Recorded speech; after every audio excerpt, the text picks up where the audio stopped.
What's going on? Welcome back to my channel, Airsharp Graphics. I got so many screens sitting around here. Now I can get it organized a little bit better than this. I had plans on having a shelf built all the way going across the wall, but I don't think that's a good idea. I think what I'm gonna do is, I think I'm just gonna have more shelves over here for all these screens. Then I got another one of these racks over in the upper room over there. I'm gonna need more than just that rack because I got all these right here. I guess I'll get it together sooner or later. But anyway, what I want to do is I want to talk about how I came up with the money for the equipment. You know, when I first got into the screen printing game. So even before I purchased any of this stuff, the first thing I did was I got my graphic area together first. So that's getting up on the software, the Adobe Illustration and Photoshop. I really didn't even get Photoshop right away. I got the Adobe first. But even before I got the Adobe Illustration, I had to get a damn computer. So when I first came to Atlanta and I started doing graphic design, I wanted to get my own computer instead of just using the computer in school. And so I had met a friend and she kind of helped me out. She did a favor, which was she gave me a computer because I had done some artwork like in the past for her, and I never really charged her for it. So she thanked me by giving me one of her old computers that she didn't need anymore. And so that computer was good enough where I can download software. So the very first thing I did was, I think I went to Best Buy or something like that, and I ordered software. When I was in school, I used to download it off the internet, but I wanted to like just go to the store and just purchase it. You know, back then, you know, they had like these, I guess, CD players. I mean, CDs with the software, and you could just put it into your computer and just download it that way. So that's the way I did it. And that's how I got started with the Adobe Illustrator. And so I was able to do all types of logos and everything and be able to print it out on transparency. So that was the first part of the screen printing business I was able to do. I was able to create logos and get it on transparency. But what I didn't have was one of these. And so what I did was every time I got paid for my job, I would go to Home Depot and I would buy some wood and I would just start building my screen printer. And so I started off building this right here, the screen printing press. This right here, I only had it for about 3 months now. But 3 months ago, I still had that old screen printer from way back, I'd say around 2014, 2015. Was right around when I first built my first screen printer. And I had that thing all the way up to like 3 months ago. I finally got rid of it and I got this brand new screen printer. But yeah, I built it. And I also built my own screens, which I still do today, but I'm gonna eventually start buying the aluminum screens when I teach, because I'm making plans to teach class also. So when I do that, I would like to use the aluminum screens. But yeah, that's how I got started. I started off with the software. I didn't get Photoshop right away. All I needed was just illustration because I was just doing basic spot color print, you know, working with the vector art. So once I got that, then I went ahead, I built my first screen printer here in Atlanta. And then right after I built my screen printer, the next thing I built was my light table. And I didn't just build a small light table, I built it huge. Most people probably would want to start off with something small, but me, I wanted to start off big.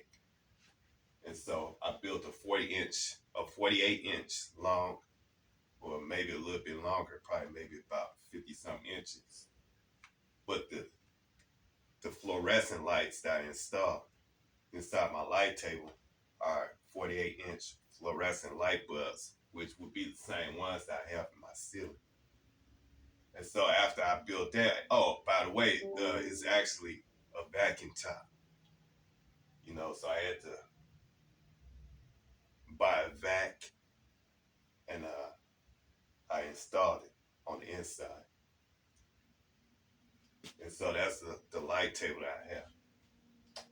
After I finished building my light table, then when I got some more money, I went ahead, I bought a box fan, and I bought some wood. And what I did was I put together a screen dryer, because I needed somewhere where I could dry my screens in the dark. So instead of worrying about having an extra room to dry my screens in, I just built a box with a door and have a fan on the inside.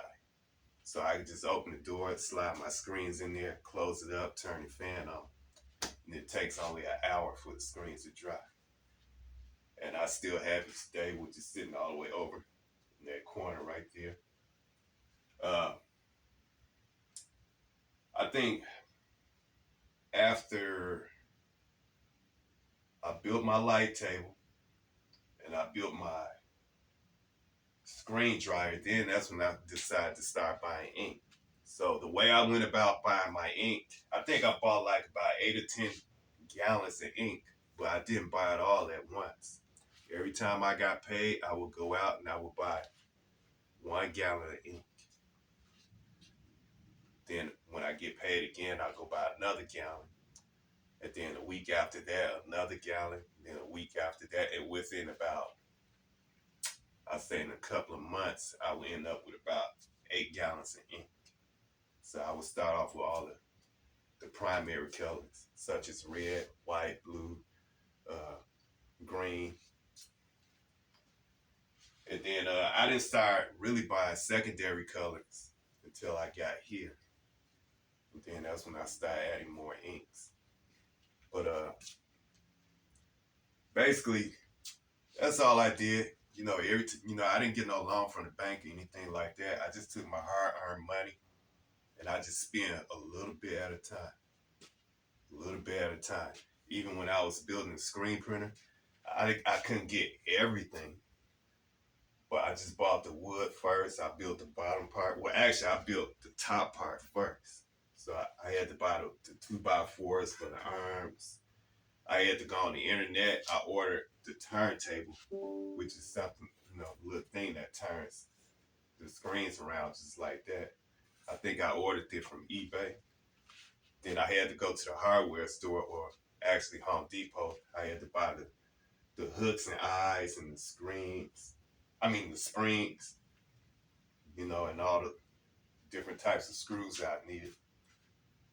And I just, that's what I did.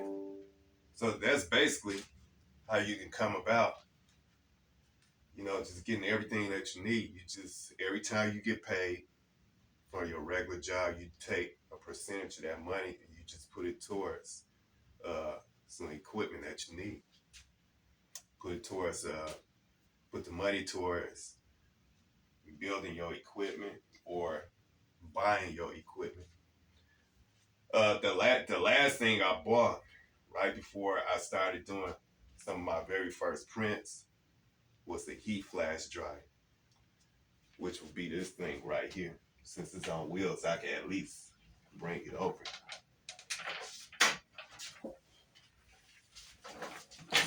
So I bought one of these right here, but this wasn't the heat flash dryer at first. The one I bought at first didn't work that well. And so I got rid of it and I bought this thing right here, and it worked out just fine. So I think that was the last thing I purchased, and that cost probably more than everything else that I paid for. So You know, I bought one of those I spent about $450 to $500 on a heat flash dryer. I think in my other video, the last video that I made, I got a habit of saying heat press. I do have a heat press, but I hardly ever use it. But as soon as I start doing the sublimation printing, then that's when the heat press is gonna come into action. I have it sitting right over there, which I haven't used yet. But once I start doing the sublimation printing, then that's when I'll be able to use the heat press. But this is not a heat press. This is what I call a heat flash dryer. That's what this is, a heat flash dryer. So I got a habit of saying heat press when I should say heat flash dryer.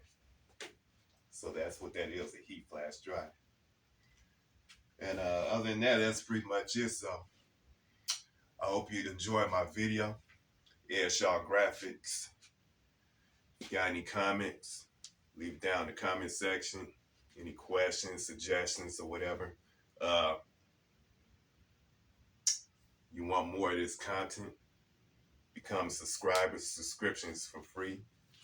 Hit that subscription button, which is right there, the red and green button. And that's it. You know, once you become a subscriber, every time I post a video on YouTube, you should get some kind of notification. You know, just make sure your notification is working, everything. That way, you'll be notified every time I post a new video. Get an update on any kind of information that I'm giving out. You get a chance to see me doing different types of orders, print orders for different clients, and also get up on some of my latest printwear, you know, as far as my brand and everything. Owner's possession, of course. I also supposed to have the caps coming in. A little pissed off about the caps because they should have been done already, but they don't have them ready yet. So hopefully any day now, those caps should be here in the shop. And so we're going to do a review of the caps and the printwear all together. All right, now, thanks for watching my video, Airshaw Graphics. Remember, subscribe to your boy channel. Show me some love. All right, now, peace out.